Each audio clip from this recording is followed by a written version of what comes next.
Hi friends, welcome to my channel. Eighth pay commission 2028లో 8వ వేతన సంఘం అమలు చేస్తే మీ జీతాలు ఎంత పెరుగుతాయి ఆ వివరాలు ఈ వీడియోలో అయితే తెలుసుకుందామండి.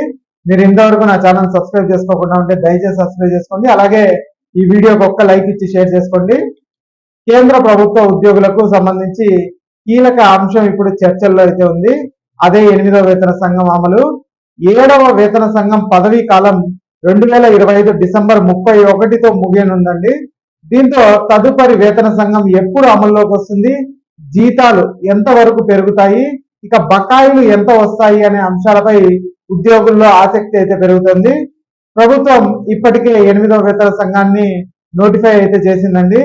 జస్టిస్ రంజన్ దేశాయ్ నేతృత్వంలో కమిషన్ అయితే ఏర్పాటు కూడా అయ్యింది. దీనికి సంబంధించిన నిబంధనలు TOR కూడా ఆమోదం పొందాయి, అంటే టర్మ్ ఆఫ్ రెఫరెన్స్ కూడా ఆమోదం పొందాయి. ఈ కమిషన్ కు తన నివేదికను సిద్ధం చేయడానికి సుమారు 18 నెలల సమయం అయితే అడిగింది. అందువల్ల 8వ వేతన సంఘం అమలు 2027 చివరిలో లేదా 2028 ప్రారంభంలో జరిగే అవకాశాలు ఎక్కువగా ఉన్నట్లు అంచనాలు అయితే చెప్తున్నాయి. ఇక 8వ కమిషన్ అమలు ఆలస్యమైనా కూడా సిఫార్సులను జనవరి 1, 2026 నుంచి అమల్లోకి తెస్తే ఉద్యోగులకు భారీగా బకాయిలు లభించే అవకాశం అయితే ఉందండి. అంటే 2 సంవత్సరాల పాటు పెరిగిన జీతానికి సంబంధించిన మొత్తం ఒకేసారి అందుతుంది. ఇదే కారణంగా వేతన సంఘం ఆలస్యమైన ఉద్యోగులకు మాత్రం ఆర్థికంగా కొంత మేలు జరిగే అవకాశం ఉందని చెప్తున్నారు. ఇక జీతాలు ఎంత మేరకు పెరిగే అవకాశం ఉంది అని మనం ఒకసారి చూసినట్టయితే మార్కెట్ నిపుణులు అలాగే అంబిట్ క్యాపిటల్ వంటి ఆర్థిక సంస్థల అంచనాల ప్రకారం 8వ వేతన సంఘం అమల్లో కేంద్ర ప్రభుత్వ ఉద్యోగుల జీతాలు అలాగే పెన్షన్లలో 30 నుంచి 34% వరకు పెరుగుదల ఉండొచ్చని భావిస్తున్నారు.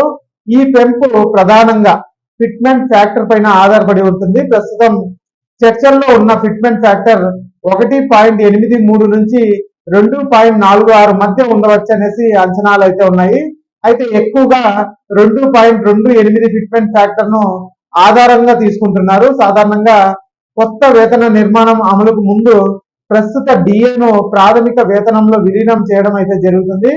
ఉదాహరణకు ప్రస్తుతం ఒక ఉద్యోగి ప్రాథమిక వేతనం 18,000గా ఉంటే డిఏతో కలిపి అతని గ్రాస్ జీతం వచ్చి 35,000 అయితే ఉంటుంది.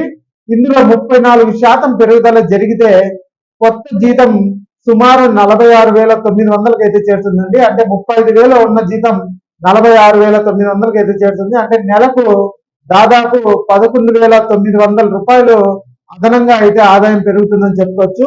ఇక బకాయిలు ఎంత వరకు రావచ్చు అని ఒకసారి చూసినట్టయితే ఒకవేళ 8వ వేతన సంఘం సిఫార్సులు 2028 జనవరిలో కన్నా అమలు అయితే వచ్చిందంటే అది 2026 జనవరి 1 నుంచి వర్తింపజేస్తే కనుక ఉద్యోగులకు మొత్తం 24 నెలలు బకాయిలు చెల్లించాల్సి ఉంటుంది.